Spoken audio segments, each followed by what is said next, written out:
I'll look at the camera in case. All right, so we're talking with Shefali Sharma, IATP's director in Europe, and IATP along with Greenpeace just released a set of fact sheets on CETA and how it is enabling the global industrial meat complex to expand their reach. So Shefali, why don't you start with how the idea to do these fact sheets came about and what the initial findings of the fact sheets have been. Sure. Greenpeace approached us a few months ago asking us if we, IATP, would be interested in writing about what the impact of the CETA, the Canadian-EU Free Trade Agreement, would be on farming, on food in Europe. And since we had done a previous in-depth study on this issue with the EU-US Free Trade Agreement, we thought we were in a good place to do this analysis. And in particular, they were very interested in a few key issues that Europeans really care about. One is GMOs, genetically modified organisms, and their approval and entry into Europe. Most Europeans don't want to eat genetically modified food, and they want to know whether it is genetically modified. In their grocery store, they want labels on this stuff. In addition, there's a serious concern about animal welfare in Europe. I would say that although animal welfare activists here want still stronger rules for food animal production, Europe has by far some of the strongest standards in the world. And they wanted to know what the implications for that would be, and in particular around cloning in meat processing and meat production. And a third issue that we thought was really important when we look at Canada was something that we in the US suffered from, which was country of origin labeling. It was shot down because of a challenge that Canada brought at the World Trade Organization. And it was about an 8-year-long fight where farm groups, many groups like ours, wanted country of origin labeling, wanted to know where our meat comes from, where our cows and pigs were raised before they show up at the dinner plate. And this is something that is expanding in the EU. The EU has a very similar law to us. And now that the EU is opening up its market to Canadian pork and beef, they've expanded their quotas. I think Canada will have more of an interest in paying attention to their country of origin law. And CETA goes further than that, right? CETA also has other provisions like the investor court system, which currently, as of today, when CETA goes into force, is not part of the implementation process.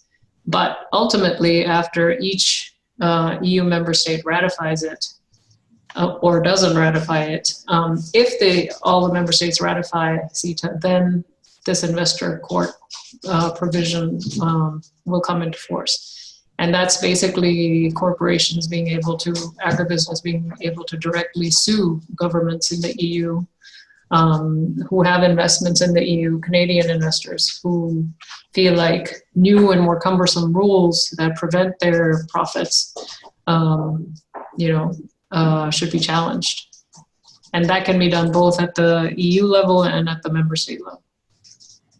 And you're there in Berlin, and as you said, the provisional implementation of CETA is today, September 21st. What are you hoping to achieve releasing the fact sheets as far as going forward with CETA? We hope that this helps many of the activists and the campaigns that are in the process of building up in countries like France, Germany, Poland, Netherlands, Spain. There's been an active number of groups that have been building awareness and trying to push their elected officials and policymakers to say no to this agreement. And since food and agriculture is such an important issue in Europe, we are hoping that this enables many of these campaigns to use our material and to be able to ask their parliamentarians and help them to say no to the ratification of CETA. And is there any particular overarching message that the fact sheets found that you think is important to articulate? I think the basic key message is that CETA is going to weaken food safety and regulations and laws that we want for transformative agriculture, because it's an industry-first agreement.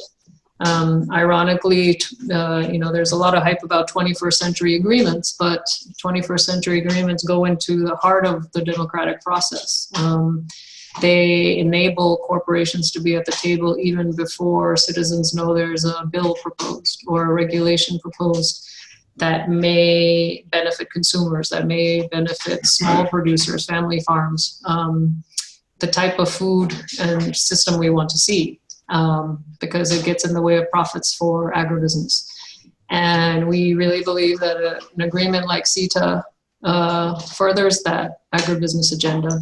And now with the NAFTA renegotiations, it's really critical to see, what has Canada already pushed for and received in CETA, and how does this undermine Canadian family farms? How will NAFTA renegotiation continue down that track? We already know the devastation that NAFTA caused to family farms, both in the US and in Canada. And I think these particular briefing papers, as we're calling them, I think actually show the impact that NAFTA had on Canada and what Europeans can expect when you see CETA, which is kind of like a NAFTA plus. Great. All right. Well, again, you can find the CETA briefing papers on the IATP website. You can also find them on Greenpeace's website. And there's been a pretty significant amount of media coverage already, and we hope for more. So thanks a lot for talking, Shefali. Thanks so much. Happy afternoon in Germany. Yep. Thanks.